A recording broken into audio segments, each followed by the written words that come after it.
Hola, buenos días, mis queridos amigos.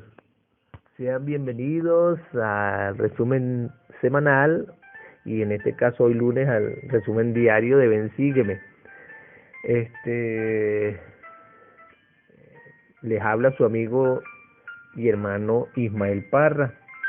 Eh, Quiero darle un saludo a mi hermano, mi querido amigo Ricardo Mateus.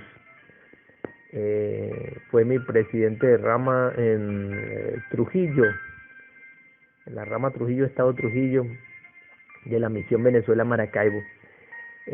Un amigo que ahora está pasando por una situación, una prueba difícil física en su vida, pero yo estoy seguro que el Señor lo va a bendecir, lo va a proteger, lo va a cuidar y va a hacer su santa voluntad. Bueno, mis queridos amigos, él también se integra a la cantidad de amigos y familiares en el resumen diario de Ben Sígueme.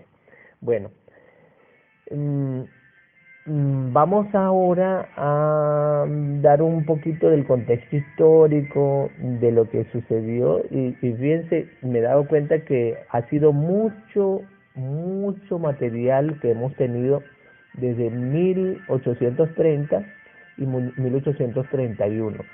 Se ha desplegado una cantidad de cosas que sucedieron para los miembros de la iglesia y sobre todo para nuestro beneficio, no solamente el beneficio de ellos en aquel tiempo, sino en el de nosotros. Doctrinas y Convenios 51-57 nos corresponde leer esta semana desde el día lunes hasta el domingo 17 al 23 de mayo.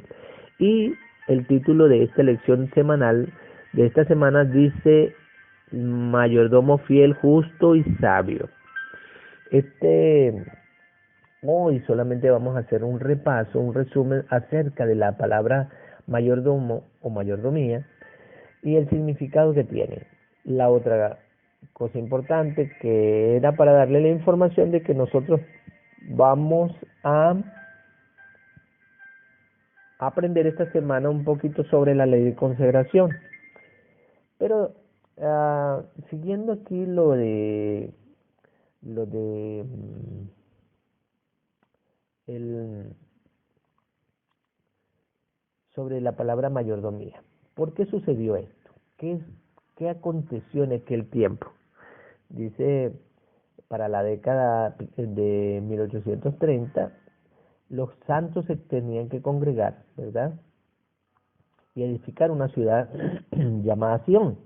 Eran labores tanto espirituales como temporales y eso había la necesidad de llamar a hombres específicos para ciertos trabajos específicos.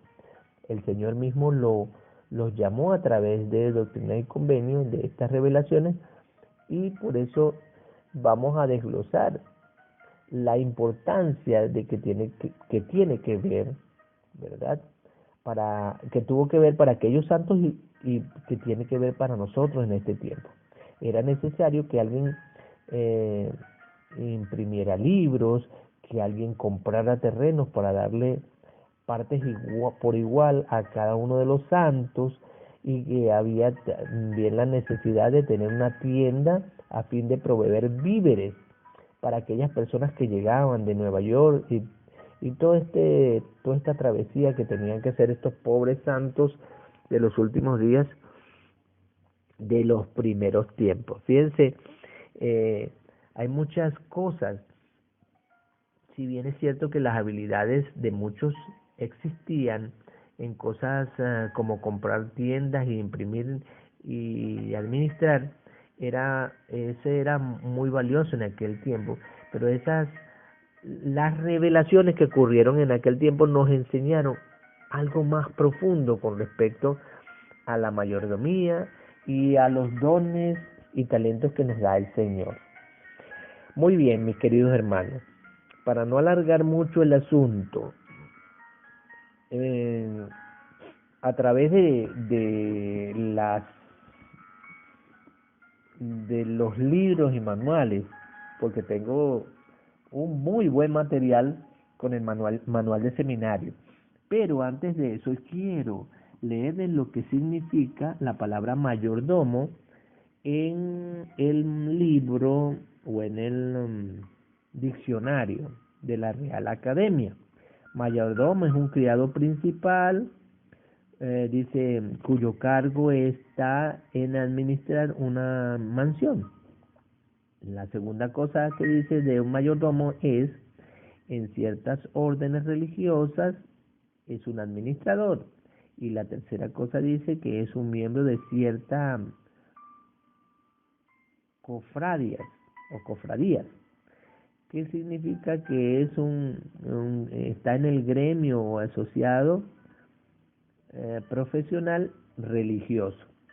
También un mayordomo significa, en el caso del mundo, en un reinado, un principado, una familia de alcurnia, es la persona de que se tiene toda la confianza, que le sirve a sus señores, que le mantiene la propiedad, que dirige y cuida y mantiene las propiedades o los asuntos de sus amos.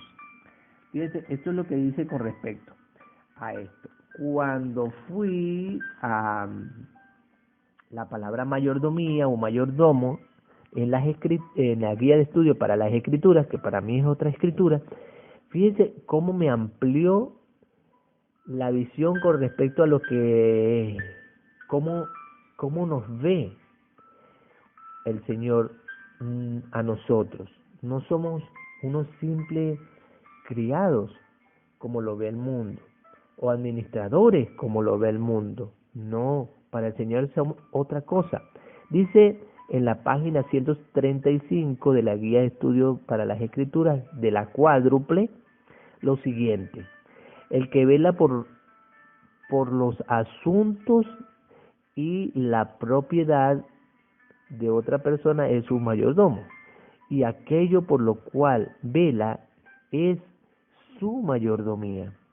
Todas las cosas de la tierra le pertenecen al Señor, y nosotros somos sus mayordomos, somos responsables ante Él, pero podemos dar informe de nuestra mayordomía a los representantes autorizados de Dios.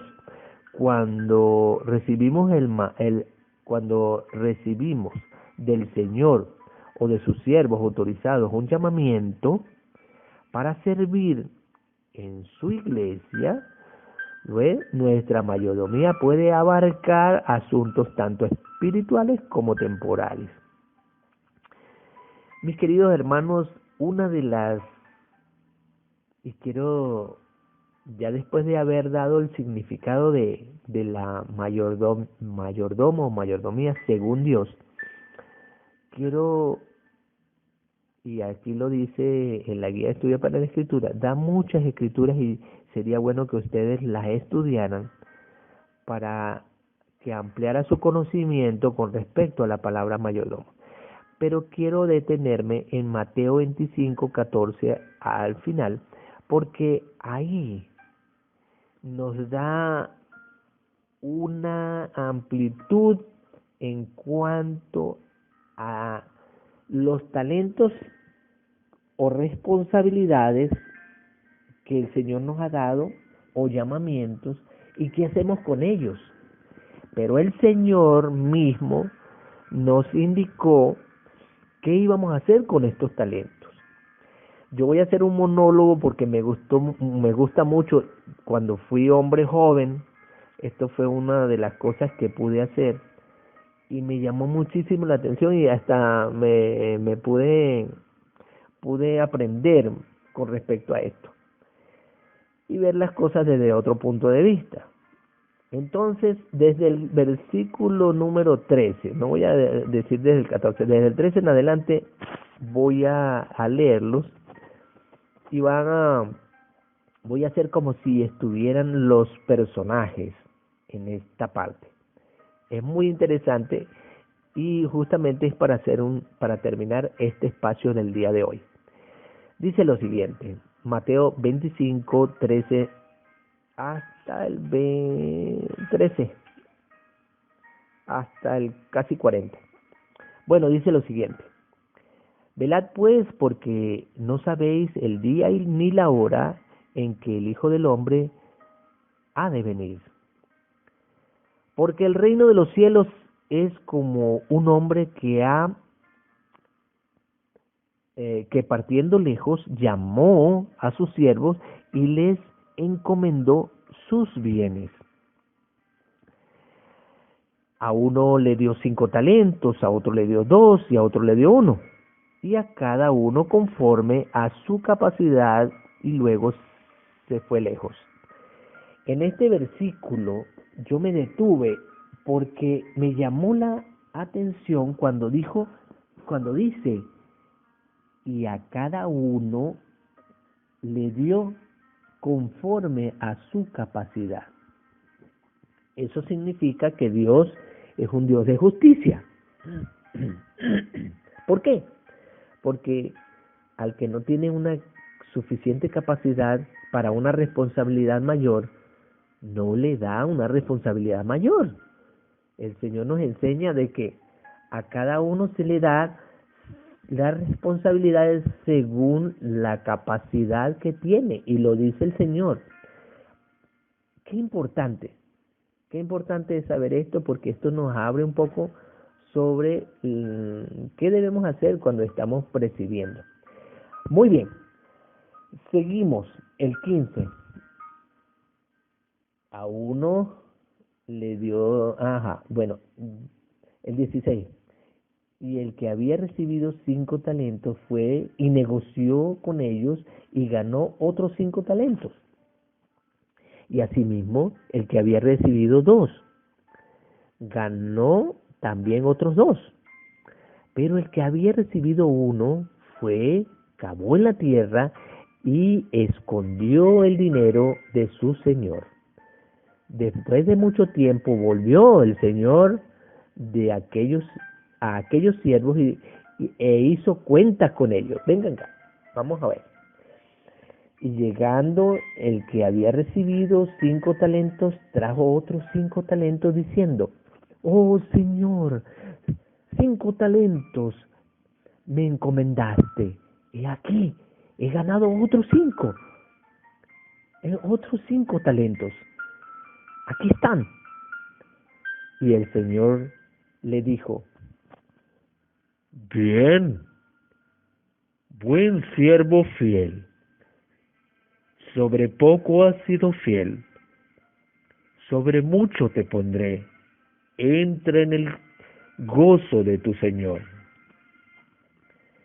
Y llegando también el que había recibido 2 talentos, dijo, oh Señor, 2 talentos me encomendaste, y aquí he ganado otros 2 talentos sobre ellos. Su Señor le dijo, bien, buen siervo fiel, sobre poco has sido fiel, sobre mucho te pondré, entra en el gozo de tu Señor. Y llegando también el que había recibido 1 talento, dijo al Señor, te conocía que eres un hombre duro, que ciegas donde no sembraste y recoges donde no esparciste. Y tuve miedo, y fui y escondí tu talento en la tierra. Aquí tienes lo tuyo. Y respondió el Señor y le dijo, siervo malo y negligente, sabías que ciego donde no sembré y que recojo donde no esparcí. Por tanto, debías haber dado mi dinero a los banqueros, y al venir yo hubiera recibido lo que es mío con intereses. Quitadle pues el talento y dadlo al que tiene 10 talentos, porque al que tiene le será dado y tendrá más, y al que no tiene, aún lo que tiene le será quitado. y al siervo inútil echadle a las tinieblas de afuera, allí será el llanto y el crujir de dientes.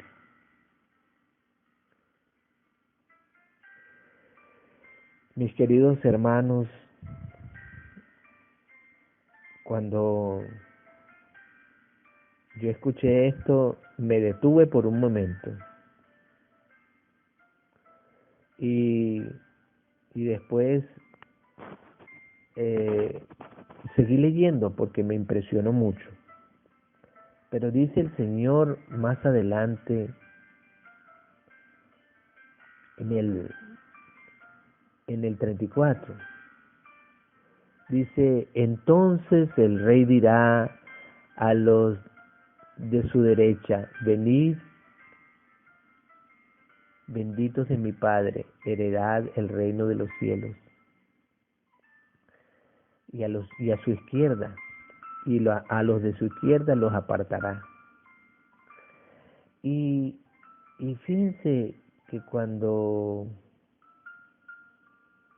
el Señor dice esto, pues nos hace detenernos, hermanos, sobre qué es lo que hemos hecho con nuestro servicio en la iglesia. Él más adelante habla acerca de algo que me llamó más la atención todavía. Entonces, él le dice dice: porque tuve hambre y me diste de comer, tuve sed y me diste de beber, fui forastero y me recogiste, estuve desnudo y me cubriste, enfermo y me visitaste, y estuve en la cárcel y viniste a mí. Y entonces los justos diremos: ¿cuándo lo hicimos? Acuérdense que al darnos talentos, estas son las cosas que espera el Señor que nosotros hagamos. Mis queridos amigos, testifico que esta es la iglesia del Señor, que esta es la forma de que nosotros cumplamos nuestra mayordomía, que nos demos cuenta que el Señor nos entrega responsabilidades y talentos para que los pongamos en funcionamiento, que pongamos nuestro cerebro, nuestra capacidad y todo lo que está a nuestro alcance para la obra del Señor. Testifico que estas cosas son ciertas, que esta es su gloria, que esta es su iglesia, que esta es la forma como el Señor desea que nosotros aprendamos. En el nombre de Jesucristo, amén. Bueno, mis queridos hermanos, gracias por darme la oportunidad en esta mañana de poder hacer este pequeño resumen con respecto a lo que significa la mayordomía y cómo ejercer una buena mayordomía. Bueno, hagan bien, no miren a quién, empiecen esta semana con mucho ánimo a servir a sus familiares, a sus queridos hijos, a su amada esposa, a su amado esposo. Háganlo primero en el hogar y después transmitan esa fuerza y ese poder a sus amigos, a familiares, amistades, a todo el que está a su alrededor, a su vecino. Hagan bien. Nos vemos mañana. Hasta mañana. Nos oímos mañana. Chao.